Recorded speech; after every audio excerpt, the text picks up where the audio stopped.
बिस्मिल्लाहिर्रहमानिर्रहीम। अस्सलाम वालेकुम। वर्ल्ड उर्दू न्यूज़ के साथ मैं हुसैन हुसैन। चलते हैं खबरों की जानिब। IMF प्रोग्राम से मौशरी इस्तेहकाम आता है, तरक्की नहीं होती। वज़ीर आज़म इस्लामाबाद में prime minister digital youth hub के इजरा की तकरीब से खिताब करते हुए वज़ीर आज़म ने कहा है कि अल्लाह से दुआ है कि IMF का हालिया प्रोग्राम आखिरी प्रोग्राम हो।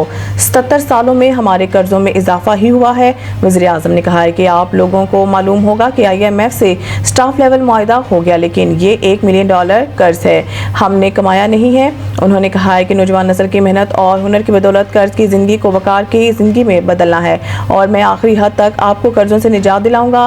किसान, सनतकार और नौजवान को माशी तौर पर मजबूत करना है। वज़ीर आज़म ने कहा है कि पाकिस्तान के नौजवानों को बाइज्जत रोज़गार के हसूल के काबिल बनाना है, जिसके लिए दीगर अखराजात कम करके यूथ के ट्रेनिंग के लिए पैसे देंगे और खादिम बनकर पाकिस्तान की खिदमत करता रहूँगा। वज़ीर आज़म ने कहा है कि पिछले 3 हफ्तों में 34 अरब रुपए में खजाने में आए हैं। शरपसंद नासिर बलूचिस्तान के अमन तरक्की के दुश्मन हैं। वज़ीर आज़म सदर के ग्वादर हमले की मजम्मत। वज़ीर आज़म ने वाक़े में 6 अफराद की जान बाक होने पर गहरे दुख और रंज का इजहार करते हुए हदायत की कि वाक़े की तहकीकात करके जिम्मेदारान का तयन और करारवा की सजा यकीनी बनाई जाए। वज़ीर आज़म ने कहा है कि शरपसंद नासिर के मासूम लोगों के खिलाफ बुज़दिलाना कार्रवाइयाँ इनकी हैवानियत की वाज़ी अक्कासी करती है। शरपसंद नासिर के मुल्क दुश्मन अज़ाइम को कभी कामयाब नहीं होने देंगे।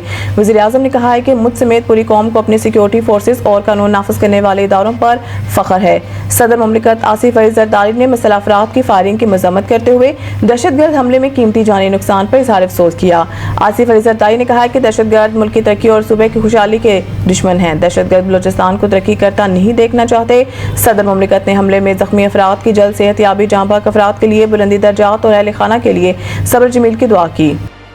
15 दिन मअतल रहने के बाद जाफर एक्सप्रेस पेशावर से कोयटा के लिए रवाना। वफाकी वजीर अमीर मुकाम ने मुसाफिरों को पेशावर से रुखसत किया।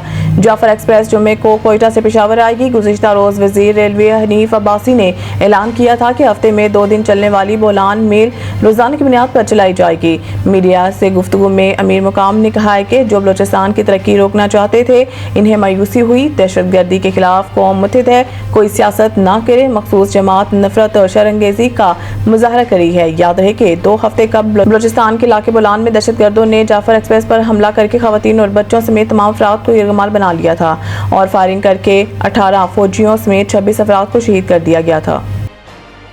अमेरिकी कांग्रेस में पाकिस्तान मुखालिफ बिल 2 तरफा ताल्लुकात का आगाज नहीं। तर्जुमान दफ्तर खारजा अमेरिका में पाकिस्तान के खिलाफ पेश होने वाले बिल पर रद्द अमल का इजहार करते हुए तर्जुमान दफ्तर खारजा शफकत अली खान का कहना था कि हम अमेरिका में पेश किए गए बिल से आगाह हैं। ये एक फर्द की जानिब से उठाया गया इकदाम है। ये बिल पाकिस्तान और अमेरिका के 2 तरफा ताल्लुकात का आगाज नहीं है। उम्मीद करते हैं कि अमेरिकी कांग्रेस दोनों ममालिक के अच्छे ताल्लुकात के लिए इकदाम करेगी। उन्होंने कहा कि पाकिस्तान की कमर्शियल कंपनियों पर अमेरिका की जानिब से लगाई गई पाबंदियां एक तरफा हैं। ये पाबंदियां सबूतों के बगैर लगाई गई हैं। पाकिस्तानी सहाफ़ियों के दौरा इसराइल पर बात करते हुए तर्जुमान ने बताया है कि पाकिस्तानी पासपोर्ट पर इसराइल का दौरा नहीं हो सकता। इससे पहले जो इसराइल के दौरे हुए वो डुअल नेशनल थे। पाकिस्तान के इसराइल पर मौक़िफ़ में कोई तब्दीली नहीं आई। इससे पहले जो इसराइल के दौरे हुए वो डुअल नेशनल थे। पाकिस्तान के इसराइल पर मौक़िफ़ में कोई तब्दीली नहीं आई। मज़ीद न्यूज़ अपडेट के लिए देखते रहिए वर्ल्ड उर्दू न्यूज़।